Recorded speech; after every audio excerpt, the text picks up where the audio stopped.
In today's lecture, we'll take a look at the use of plant ecology in the reconstruction of past environments, specifically glacial environments. For our purposes, phytoliths become extremely important.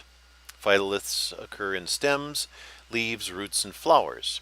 They are silica that forms as a result of groundwater metabolism in terms of what the plant body is doing as it's drawing up that groundwater.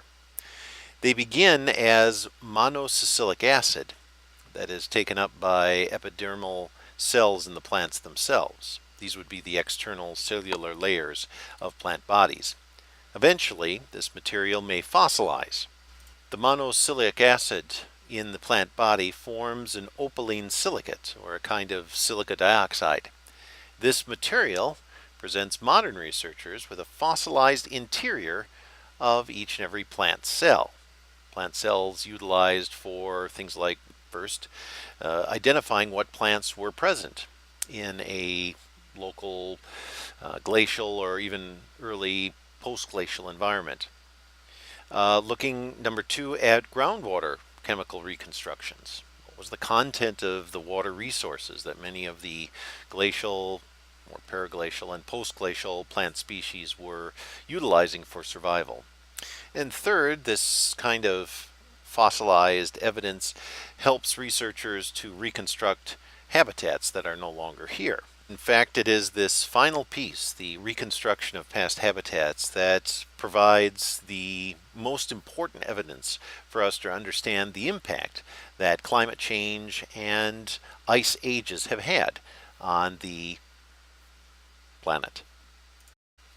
Today, researchers recognize these fossilized cells to be unique to plants. Additionally, researchers recognize that the production of this microscopic fossilized material to be prevalent in the global plant kingdom throughout its entire history. However, certain plant types are more distinguishable than others in terms of the prevalence of this material and in terms of the quality of this material.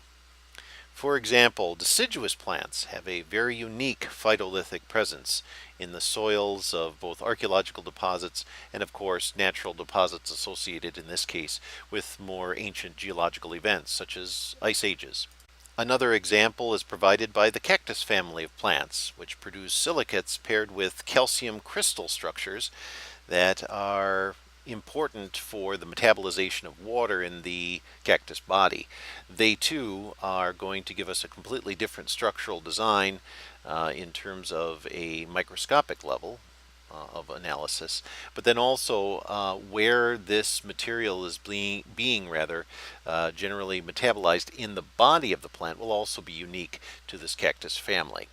One might say that this individual or individualized nature with regard to how the uptake of monosilicic acid and the production of silica dioxide within the body of plants, that it is very unique to certain plant types, that this might present us with a problem. In fact, it does not. It helps us to better understand the variety that exists throughout periglacial and postglacial ecosystems and plant habitats. And this helps immensely in terms of the reconstruction of plant biomes from a variety of environments. Phytolithic production breakdown. Let's talk a little bit about this in terms of what we see common to many periglacial and postglacial environments. We recognize generally 4 families and 13 genera of seed producers in many of the soil deposits that are currently being analyzed and in this reconstructive process. Gymnosperms such as northern conifers, pine, spruce, fir, juniper, these kinds of larger plant bodies have been very, very important and well represented in the periglacial and postglacial soil record. 21 families and 52 genera of monocotyledon plants, flowering plants, which include, of course, the grasses. They have also been very, very helpful, and there have been a number of studies that have connected the geographic distribution of grass plants as it relates to the glacial age or aglacial age to the movement of mammals toward or away from the equator as a result of climate change. 475 genre of dicotyledon plants, flowering plants that include things like buckwheat, trees such as oaks and birch, and then of course sunflowers. These are all very well represented within the soil and even geological record. Let's take a moment to talk about how fossilization works. And again, it can occur on varying levels and according to different scales, even time-wise. As these resources are identified, it does help archaeologists and geographers to reconstruct past vegetative zones and their geographic distribution. So fossilization is a process. It's a process that is associated with the rock cycle or the geological cycle. Fossilization is lithification. The fossils that we study today are in fact rock, and they can be aged. At least the material around them generally can be aged. Simply put, the fossilization process is the mineralogical replacement of once living tissue by waterborne minerals. Hard tissue elements are often the only biological elements to be preserved. In rare instances, casts can be made of soft tissues, but this depends on the speed at which the biological material was buried and the speed at which the material is being mineralized or is being, in a sense, replaced by minerals, again, born in water. When we examine a fossil, it's very important to keep in mind that this is or it provides us with, rather, a synchronic perspective, meaning it's almost like a snapshot in the middle of a very long progression of time and a long progression of evolutionary change. So when we look at a plant, when we're looking at fossilized remains of a plant, we're looking at that plant surviving in a specific ecosystem at a specific time. And that specific time, or that element of the timeline for that landscape or that environment, is really set to the temperature and precipitation patterns that are localized to that moment. However, with that said, we are able to compare what we are seeing in those synchronic photographs, in a sense, before and after a major global change in terms of something like climate. It allows us to have a almost pre-test, post-test kind of perspective when we're looking at the impact of something like an ice age or the presence or close proximity of a continental ice sheet to an environment. And not just looking at the landscape, but looking at the plants and also animals that inhabit that landscape at that moment and how they're reacting to the presence of that material and the change that is associated with its presence. It must also be remembered that these resources are replacements. They are not the actual biological material. In a sense, they are a mineralogical replacement, or they are impression of one-time living material. And they are also very, very rare because of how they form and the quality with which they are expressing, in this case, one-time biological material. There are other records of interest to us beyond these phytoliths, and these other records, which also include, again, fossilized materials, fall under the research area of palynology or pollen analysis. The continuous sedimentation of material over time and the depth at which we see this natural piling of material occurring allows us to look deep into the natural record of the planet, and pollens hold up very, very well. Glacial soils, such as those sampled from glacial moraines, provide ecological records from a variety of regions, and the pollens themselves help us to understand something about the plants that inhabit these regions. The Vosges Plateau in northern France has been a site for quite a bit of research as it relates to ancient pollens and glacial events. In this case, researchers have tracked the varying expressions of arboreal and non-arboreal pollens throughout the mid and late Pleistocene epoch. Arboreal pollens, generally those considered to be associated with trees and shrubs, are often compared with pollens associated with naturally occurring herbs.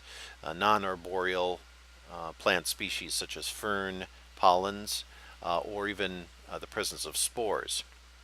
And in this case, researchers are looking at their frequency over time, and their distribution, of course.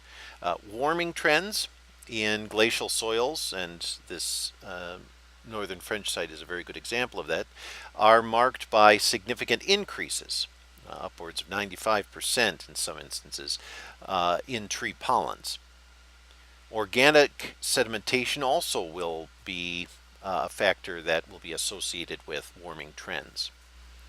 These variations in frequency of specific pollen types, arboreal versus non-arboreal, or even cross-referencing pollens with pollen spores, these correlations become extremely important as we are starting to reconstruct the warming and cooling trends that have occurred throughout the middle and late Pleistocene. And again, the Pleistocene represents the last of the great ice ages. Correlation analyses have been important to the study of the Vosges Plateau, as I mentioned, in northern France. Again, it has allowed researchers to use both phytolithic and pollen material to reconstruct the last 70,000 years of climatological history. Let me share with you some of their findings.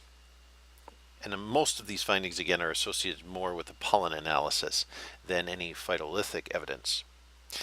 First, what researchers have found is that birch and juniper plants seem to move into new environments. These would be periglacial environments or environments that exist between glacial periods.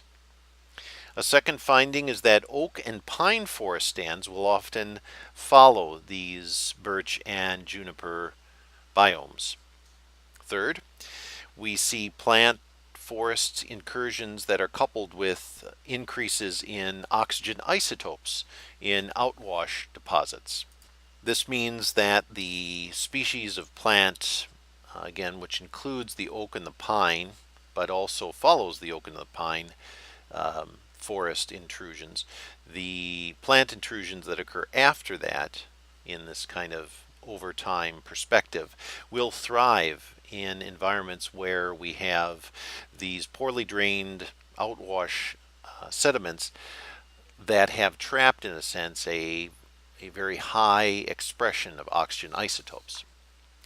And then a fourth kind of trend that we can draw from this kind of research, again focusing on those pollens, is that as cooling begins, so as landscapes move into a period associated with the expansion of local glacier bodies, so again, now we're moving back into a cold period, forests will transition into predominantly fir and spruce pine stands. These would be kind of boreal forest expressions. And at the same time, we see an increase in the number of grass plants that seem to be present in these local cooling environments as glaciers are getting ready to begin to expand again. So again, this gives you an idea of how we can use this plant material, whether it is phytolithic or pollen in nature, or even associated with spores in soil deposits, how we can use this information, really indirect evidence, to be able to reconstruct what is happening in a landscape as we have a warming period and as we have a cooling period. And you can see in this diagram here to the right of the image how this plays out over time, how we look at these changing frequencies, in particular associated with tree pollens, how we see these changing frequencies over time, and how we can cross-reference these changing distributions of tree pollens especially with periods of warming and cooling over time. And what's really powerful about this research is we can see the same kinds of trends occurring in select environments, or even similar environments, in our own modern age. The trends that we're seeing in indirect evidences, and again, especially with plant materials, but we also see this with air particles and in the chemistry of the troposphere over time, this is occurring globally. So the impact of glaciers and the impact that an ice age will have, even if it is highly or most highly expressed in the northern hemisphere, for example, or in the extreme latitudes of the northern and southern hemispheres, even though it might be intensively expressed in those areas, the effects are still global in nature, just to its overall size. In places like Greenland, we have research that incorporates ice cores. The trends that we see in glaciation and glacial soils found in northern Europe have been compared to some of this ice core data. What do we see? Well, we see identical patterns in warming and cooling trends recognized throughout both environments and both hemispheres. In this case, changes in temperatures, for example, are recorded in Greenland ice for up to the last 110,000 years. And we know that our pollen evidence can overlap with at least 70,000 of those 110,000 years. When we make comparisons between these two records, we see an identical trend in terms of warming and cooling period. Evidence from the GRIP Ice Core project, for example, in Greenland has helped geographers and climatologists to reconstruct the climate change of the transition between the Holocene, or rather the Pleistocene, and the early Holocene epoch. It has helped also to reconstruct at least half of the climatological history for the Pleistocene epoch. So it covers a good amount of time, a very important time, again associated with the last great ice age. These ice cores have also helped us to understand more about storm activity over time. During the glacial interval known as the Younger Dryas interval, a 1,300 year interstadial that began at approximately 12,800 years ago, what we find is there was a 7-degree drop in water temperature associated with the Atlantic Ocean. This actually reduced the frequency of many of our marine storm bodies.